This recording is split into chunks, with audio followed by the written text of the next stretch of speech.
Ukraine has begun. We are looking at people who want to live in our country. Everything that happens here is going to affect every other place in the world. When stakes are so high, we will keep fighting. You were born for this moment. I'm ready to win. CBS Morning. Your morning routine just got better. I love that.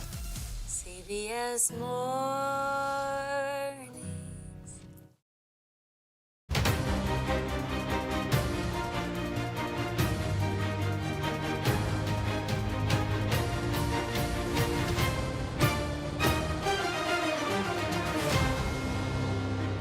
We are completely handicapped on being able to provide any additional military aid to Ukraine since our supplemental funding ran out. And that's why we've requested that Congress pass this urgent supplemental request. The policymakers, the people who go there who are animated by policy outcomes and principles are leaving, and what regrettably is oftentimes replacing them are entertainers. Folks, I'm happy to have been able to forgive these loans because when we realize and relieve Americans of their student debt, they're free to chase their dreams. Hello, everyone. I'm Major Garrett in Washington. Welcome to America Decides. Is Nikki Haley an alternative or an annoyance, an insurance policy or a vanity project? Haley says she's the winner Republicans are looking for in 2024. But winners, well, they need to win. Haley will not do that in Saturday's South Carolina Republican primary. That's not our prediction. We don't do such things. That's Haley. She's not predicting victory, only that she will be competitive. South Carolina will reward 50 delegates, 29 to the statewide winner, which very much looks like it will be former President Trump. It will also award 3 delegates in each congressional district. But you must win the district to claim those 3 delegates. There is a very real chance Haley won't win a single district, shut out in her own home state. Not just a loss, but a mathematically brutal one. Currently, Trump leads Haley 63-17 in delegates. After South Carolina, that total could be as high as 113-17. Haley says she's not going anywhere and, for the moment, has the money to back up that long-shot promise. For Trump and Republicans, that means there's no alternative. Or is there? Here in Washington, Trump already looms over elected Republicans, seen on President's Day when House Speaker Mike Johnson chose to spend the long weekend at Mar-a-Lago. Johnson leads the disorganized and very slim House Republican majority with pressure on him to avoid a government shutdown and pass aid to Israel and Ukraine. And that is where we begin. Margaret Brennan and Scott MacFarlane join us now. Margaret, of course, is CBS News chief foreign affairs correspondent and the moderator of Face the Nation. Scott is CBS News congressional correspondent. Scott and Margaret, I want to play for you something that Patrick McHenry, chairman of the House Financial Services Committee, very experienced vote counter, close to the House Republican leadership, told me about the pending Senate bill with aid to Ukraine, Israel, Taiwan, and other matters. Let's play that. What is axiomatic about the House is that any speaker can stand in the way of a majority will on the House floor for a period of time, but not permanently. And here we have a substantial majority in the House of Representatives that is for the defense supplemental that the Senate passed. They support 80 to 90% of what's in the bill, and about 2/3 of the House is of that opinion. It will get done. Scott MacFarlane, when you hear Patrick McHenry say will get done and a speaker can stand in the way of the will of the House, but not permanently, what does that tell you? There's such little time, and what Patrick McHenry, I think, is arguing unambiguously is that they're going to find a way to do this with both parties again. Just like they did in September, just like they did in November, they're going to hit a snooze button to temporarily extend spending into 2024 with that same bipartisan coalition that has kept the lights on and the doors open in the federal government. Potentially, the same coalition we saw avert a debt ceiling crisis, and potentially, Major, the same coalition that will be needed to get Ukraine funding and Israel funding. Some of this is going around the Speaker of the House, even though the Speaker of the House is kind of opening the door to let folks in. I was struck in particular late today by the statement from the House Freedom Caucus, the more conservative members of the Republican conference, blasting leadership for not giving enough information on how they're going to keep the government open. What's the spending deal that's going to be passed before March 1st? If they don't know, if they haven't been informed, they're not going to like the outcome, And it seems quite clear the only outcome involves one of two things: a shutdown on this third attempt, or that same bipartisan coalition keeping the doors open. Margaret, from your perspective, talking to those in the top echelons of the Biden White House and diplomats from across Europe, what is their sense of the next couple, 3 weeks here in Washington? Because a lot of things are really hanging in the balance, not only in international policy, but domestically as well. We're on a knife's edge, and particularly coming off of the weekend and the gathering in Munich of all of these world leaders, there's this sense of how are they not getting how essential this is, and also once again underscoring the critical role the United States plays, not just in funding and leading, but in actually manufacturing weapons. There's a huge bottleneck. You know, Europe, as the EU, just pledged $50 billion, but they can't manufacture quickly enough or efficiently enough to be able to make a difference in the near term the way the United States of America could if they turned on the financial resources that Congress holds the purse strings to here. And that is the problem. So Congress being on vacation, essentially, in the House until March is a very real issue. And the White House National Security Advisor came out yesterday and drew it in stark terms, saying that the loss of this town in eastern Ukraine that Ukrainian forces had to pull out of, giving Vladimir Putin his first significant battlefield victory in some time, is directly related to Speaker Johnson not putting this bill on the floor. Now, he's making his own political prosecution point. Some Democrats quietly say, we wish we got more air cover from the White House on this. Why aren't they coming out and saying, hey, Mr. Republican lawmaker, in your district, they would make this many bullets, and therefore this funding would help? And why not prosecute that case a little harder to make it more uncomfortable for some of these lawmakers to force the speaker? But that's where we are in these complicated politics. And there's a very real world impact for the people of Ukraine. Reaching back to a phrase from a different era, arsenal of democracy. Patrick McHenry also told me, when I asked him, I said, should the death of Alexei Navalny encourage or expedite or create greater political momentum behind aid for Ukraine? He said it should. It definitely should. It should send a signal to the holdouts in the House Republican Conference that the United States, the West, is up against something that is much darker than you are currently assuming. Do you have any sense that this tragic event that has sort of galvanized world attention on Putin again in a very negative way could have a larger political impact? I think it makes it more uncomfortable, certainly for some of the Republican senators and some congressmen who had created problems in the passage of that $95 billion supplemental that went through the Senate and is stuck in Congress right now. But what you heard, and McHenry, you could tell how annoyed he was in that conversation with you. He knows that and would argue the votes are there. The majority of Republicans are there. It's stuck at the top. It's stuck at the Speaker's office and not putting this forward. You can go through those obscure methods and discharge petitions and the like to try to bypass the Speaker. But ultimately, the death of Alexei Navalny just underscores how emboldened Vladimir Putin apparently feels in this moment in time to be able to, as the U.S. would suggest, take out one of his biggest political threats, who was in a penal colony and not exactly about to rise to office, but still a threat and undermining his legitimacy. Another point coming out of that Munich Security Conference is this quote these European leaders are pointing back to, saying this feels like a 1930s moment of an emboldened Vladimir Putin, the United States going back to isolationism, not necessarily being fully on board with providing the financial wherewithal to turn the tide here. And at this moment in time where it feels very uncomfortable. And that interview with Tucker Carlson that Vladimir Putin did recently, he mentioned Poland 30 times. He pointed again and again and again back at NATO. So this idea that somehow... Echoes of World War II, for sure. Exactly. And it's causing those in the national security space to be very concerned. And for those pundits who want to say that foreign policy doesn't matter to U.S. elections, someone hasn't told Donald Trump that, because in virtually every Trump speech these days, he's talking a lot about NATO, isn't he? He certainly is. Certainly thinks people care. Scott, I want to ask you about other developments that might be in front of the House Republicans in the not-too-distant future. Continued testimony gathered about an inquiry into a possible impeachment of the president and a confidential witness, all of that. Can you wrap some of that up? And I know you had a conversation with a Democratic member of the House who has very strong opinions about what's happening. Oh, the twists and turns of Alexander Smirnov, Major. He was to be a backbone of this Republican effort to have an impeachment inquiry into President Biden. He had told the FBI there was some scheme between the president, his son Hunter, and Ukraine to enact bribes or pocket bribe money. He's no longer the backbone of this impeachment inquiry. He could be the undoing of it. He's not only charged with making false statements by the feds about President Biden and his son, he's now raising questions about whether he's connected to Russian intelligence and whether this is a misinformation campaign by Russian intelligence agents to mess with the 2024 election.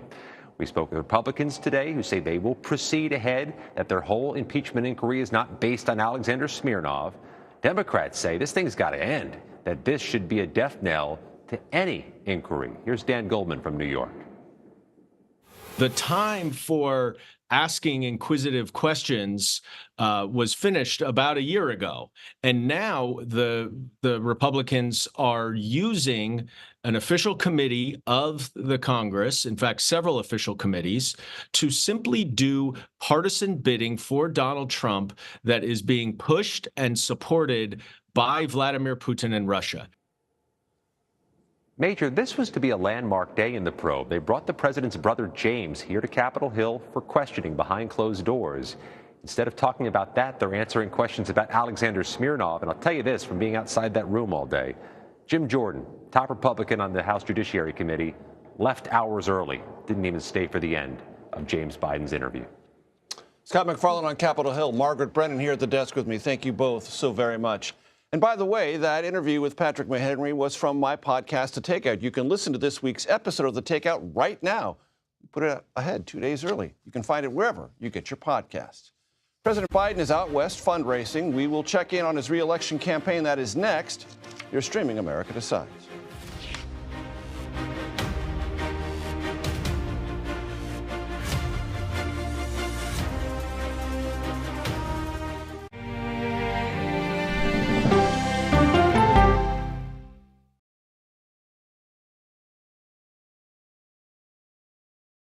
Well, let me start with this.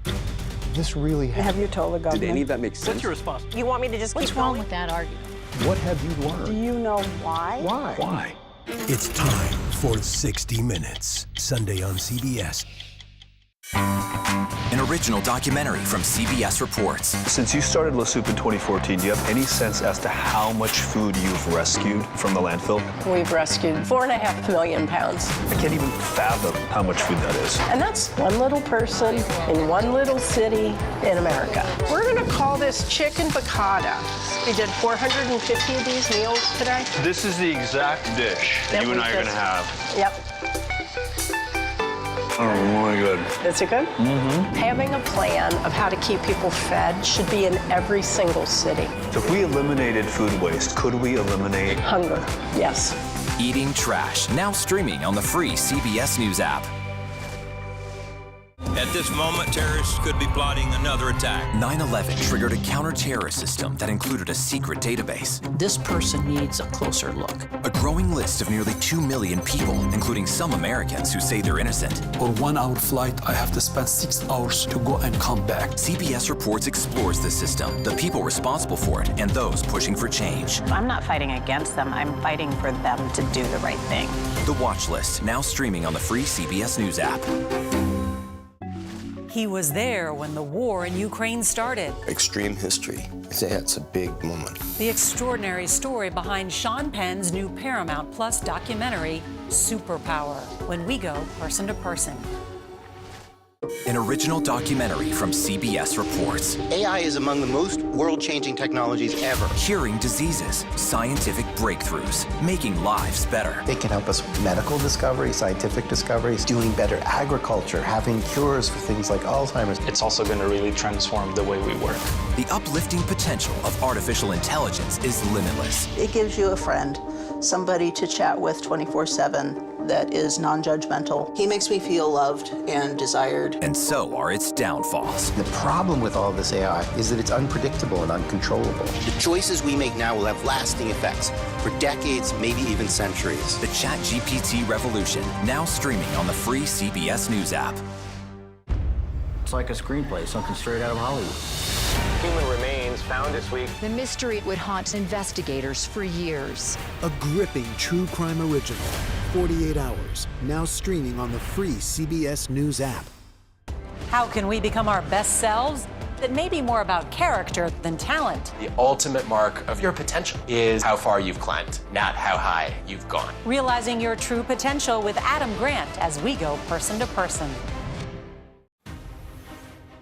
Welcome back to America Decides. President Biden is in California, where he spoke about his administration's latest student debt forgiveness plan. 153,000 borrowers will soon receive emails to inform them that their debts have been forgiven. The total debt to be forgiven, $1.2 billion. CBS News Chief White House correspondent Nancy Cordes joins us from a library in Culver City where the president made that announcement. Nancy, how does this work? The way this works, Major, and it's good to see you, is that about 150,000 Americans who took out student loans on the order of $12,000 or less and have been paying it off for more than 10 years would see the lingering debt simply forgiven. And this gets added to hundreds of thousands of other Americans who have already experienced student loan forgiveness because they qualified in other ways. This is part of a promise that the president made before he even took office to tackle student debt. He's not tackling it the way he wanted to, with a much more massive sweeping program. Instead, he's doing it piece by piece because the Supreme Court threw out his last plan. But this is the latest piece he's unveiling today, and we're told there will be more down the road. And Nancy, does the White House believe this particular approach, unlike the one invalidated by the Supreme Court, can withstand legal scrutiny? Yes, this is a different process. They are using authority that they already have, but that's why you're seeing it rolled out in a piecemeal fashion, because they have to figure out which programs qualify, whose debt they can forgive and whose they can't, and it's a more laborious process. And instead of being a program that runs in the hundreds of billions of dollars, it's more targeted. It is less costly. It's also less grand than the president had wanted. He sees this as a major issue, the student debt that people get buried under right when they're starting out their lives, before they even know what they want to do as a career. But it is notable that he's able to do this at all, given the setback that the administration encountered at the hands of the Supreme Court. And Nancy, every president goes to California for policy reasons. It's a big state, lots of population, lots of things happening. But almost all presidents also stop to raise money there. The president will be in San Francisco tonight after fundraisers in Los Angeles. What's the news on the president's re-elections campaign, fundraising, and how it positions them for what's ahead? Right. You definitely come here to California because of the deep pockets and the big fundraisers. So the president has 4 of them here in California. He had 1 last night in Los Angeles. He's got 3 coming up in San Francisco tonight and tomorrow. And this comes on the heels of what the Biden team says was a record month in January, where they raised $42 million. It's really picking up as the November elections draw closer. They say they now have $130 million cash on hand, which is a record for a Democratic candidate at this point in the cycle, and puts them up about 3-1 over the Trump team. So it really highlights some of the struggles that the Trump campaign has had with fundraising in the face of his mounting legal bills. And Nancy, on Friday, there will be an announcement from the White House about sanctions against Russia. Do we know anything more about that? And clearly the date is significant, a 2-year anniversary. Right. It comes just before the 2-year anniversary of Russia invading Ukraine. And we do know some details. We know that these sanctions are going to be aimed at the defense sector. We know that they're going to be aimed at the parts of the economy that fund the war effort. So think perhaps oil and gas, raises a lot of money for the ongoing war effort. We know that the White House has been in close communication with U.S. allies in Europe, because they are also unveiling their own sanctions in a coordinated fashion timed to this 2-year anniversary, but also meant to send a strong signal to Vladimir Putin in the wake of the death of Alexei Navalny. Nancy Cordes for us in California. Thank you so very much. Some of former President Trump's allies are planning to promote an agenda that's more closely aligned with religion if Trump returns to the White House. Next, what kind of policies might that bring? You're streaming America Decides.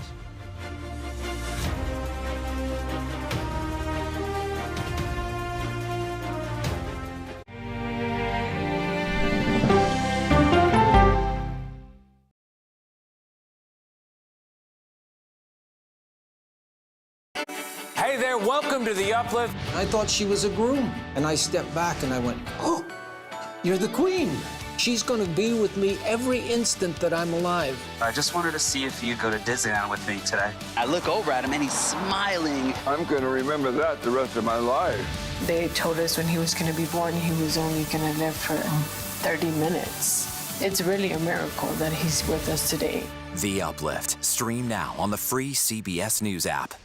There is no more room in our city. New York City is receiving record numbers of migrants. Today, we're going to have more than 500 adults and children come through that door. Tensions rise as shelters reach max capacity. We don't have to take care of them. CBS Reports goes inside a crisis cities and families are facing as they fight to survive. The United States still has that glimmer of hope for people to come here. Fighting for a future. Now streaming on the free CBS News app. She's a country music legend, philanthropist, fashion icon, and now rock star. I think there's a lot to be said about being comfortable with who you are. Find out what's next for Dolly Parton when we go person to person. An original documentary from CBS Reports. That desired farm is a wonderful place to raise children, and it still is. Promises broken. Black Americans have been the target of racism and discrimination pretty much from the time they acquired ownership in the land. Costing black farmers hundreds of billions in generational wealth. They did everything to make sure we were run off that land. But communities are uniting to continue the fight. Collective ownership is powerful. To keep their land and their dreams alive. To watch my children play on land that we own means everything. So land is power. Most definitely. 40 Acres and a Mule, now streaming on the free CBS News app. She is a beloved American icon and head of a media empire. But is Oprah Winfrey happy? How do you define happiness? Yeah, I call it happierness. Find out when we go person to person. An original documentary from CBS Reports. It was genocide, a deliberate effort by the United States government to eliminate the food source that was relied upon by Native American tribes. American bison were slaughtered and Native Americans displaced. And that's how tribes were subjugated to reservations and our lands were taken. But now, through conservation efforts at Yellowstone, Buffalo provided everything that we needed. Now they need help. a herd grows We need to step up and help them. and a culture is reborn. When the buffalo return and come back, that's when our tribe will begin to heal. Yellowstone Bison Revival, now streaming on the free CBS News app. Welcome back to America Decides. Some of former President Trump's closest allies are planning to infuse, quote, Christian nationalism and their ideas into that administration if, in fact, the former president secures a second term. These efforts are being spearheaded by a gentleman named Russell Vought. Not necessarily a household name, but someone who's important. He was Trump's former director of the Office of Management and Budget. Vought is now the president of something called the Center for Renewing America. It's a think tank. Alex Ward joins us now. He's a national security reporter with Politico. He is also the author of a brand new book just out this week, The Internationalists, The Fight to Restore American Foreign Policy After Trump. Alex, great to see you. Congratulations on the book. We'll get to that in a minute, I promise. What is your reporting on the intentions of Russell Vought and those around him and Christian nationalism and a potential second Trump term?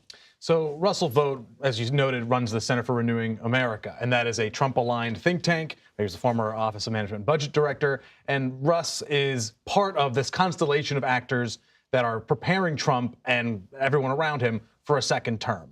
Now, Russ is close to a bunch of so-called Christian nationalists who most basically put, there's a lot of debate about it, but most basically put are folks who believe that Christianity should infuse almost every aspect of public life. In other words, the religion is a major part of deciding which laws get passed, which laws should be considered. And should inform policy. Correct. Whether it's regulatory policy, whether it's things that the government either incentivizes or disincentivizes. And there are all sorts of mechanisms by which the government at the federal level can do both. Right. And that's right. And one thing that Russ has said explicitly is when considering someone's immigration status to the United States, they should think about whether or not they are a Christian or follow biblical teachings as opposed to where they come from or not. So this is something that CRA is working on. It is one of many bullet points that they've been thinking about. Others are invoking the Insurrection Act on day one or doing other interesting Alex, I've also heard things that have come out from this think tank about divorce, about single motherhood, about contraception. What have you heard? What have you learned? Yes, that's some of the things that they're interested in and that folks close to Russ are interested in. So one of them would be banning same-sex marriage. Others would be potentially ending access to contraceptives or ending abortion altogether. Another one that's become increasingly popular is ending no-fault divorce. So no couple is allowed to get divorced unless one can prove fault or cheating or something like that. Also, in one general thought that's been out there is having the government force fathers to take care of their children if they've proven to not do anything wrong necessarily. So it's a bit of an intrusion of government into personal life. But it also sounds to me, Alex, like a kind of rewinding of the great reel of American nostalgia back to something around the early 20th century, or maybe even earlier than that. Well, it's more in their mind. They will not say we're not trying to establish a theocracy. It's just that America is a Christian nation built on Christian values, right? Some of these folks would like to see the 10 Commandments in public schools, stuff like that. And so in this case, what they're thinking about is how can a Christian worldview inform public policy? And I should note, a Christian worldview is not partisan necessarily. There's a conservative view, a more centrist view, a liberal view. This is a strictly conservative, somewhat hardline conservative Christian view. Now to your book. Are there any internationalists left in the Republican Party?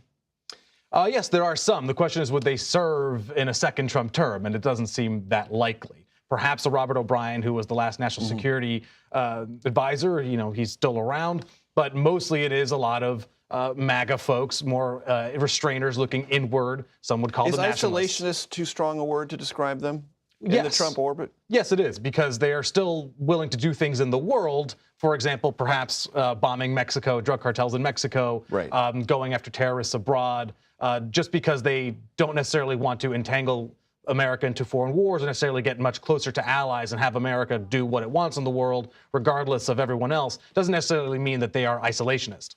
And from your research for the book, there's this conversation that you can be an internationalist and not be for lengthy entanglements of America and prolonged wars.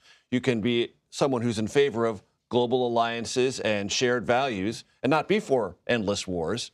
But for the Trump MAGA wing, it's like, no. If you're for international alliances, you're probably for long-term, maybe open-ended wars. Well, what in their mind it is, if you are for something that doesn't immediately benefit or seem to immediately benefit America first and foremost. Transactional. Exactly. It's very transactional. So even just Trump's discussions about NATO, right? If you are not paying enough for your own defense, then maybe America won't come to defend you if, say, Russia were to attack, even though you are a NATO ally and we are treaty bound to do so. Taking the orientation toward international assistance, which has long been given as a gift or an aid from the United States as a loan. Well, you got to pay it back. Maybe not immediately, maybe not on really tough terms, but you got to pay it back, changing that orientation. Absolutely. And actually, I've talked to Lindsey Graham about this, who has been a proponent of it. And when he's talked to me, he said, actually, this is a way you get people to be involved in international politics because, right, Americans understand you give a loan, you get it paid back. Well, if people are unhappy that we give loans to certain countries and they don't see any immediate benefit, well, they'll see the immediate benefit of getting that money back at some unidentified future date. Now, you'll have others say, no, that's not why we're doing it. We're doing it because America needs its money back. And I've heard this on Capitol Hill many times. Why do we give money to people who hate us? This idea of we're just sort of suckers. And former President Trump plays on that idea that if we're giving out this money, somehow we're losing in the transaction. Right. I mean, in Trump's worldview, anything that doesn't seem like America gets the ultimate benefit is wrong. Some would question his views on this. I mean, it is true that we've given foreign aid and done to some entities that have not gone to our benefit. It is true that we've done some stupid stuff in the world. But some would say Trump misses that you give aid to certain places so that people have better lives. That country does better overall, and that becomes a more peaceful place that maybe America doesn't have to worry about down the line. The long-term benefits, many have argued, Republican, Democrat, and others, that soft power can be not only persuasive, but valuable over the horizon. Alex Ward, it's been a pleasure. Thanks so much. The White House Historical Association has unveiled its 2024 official Christmas ornament. This year's ornament honors the 39th president. Take a look. President Carter becomes the first living president to see the White House honor his legacy through an ornament. The ornament is shaped like an anchor in recognition of Carter's service in the United States Navy. It also pays tribute to Carter's time as a peanut farmer and displays a globe as a reminder of Carter's lifelong commitment to the environment and world peace. That does it for today. We will be back, I promise you, with another excellent edition of America Decides tomorrow at 5 p.m. Eastern. Here's my cheeky reminder. You're streaming CBS News.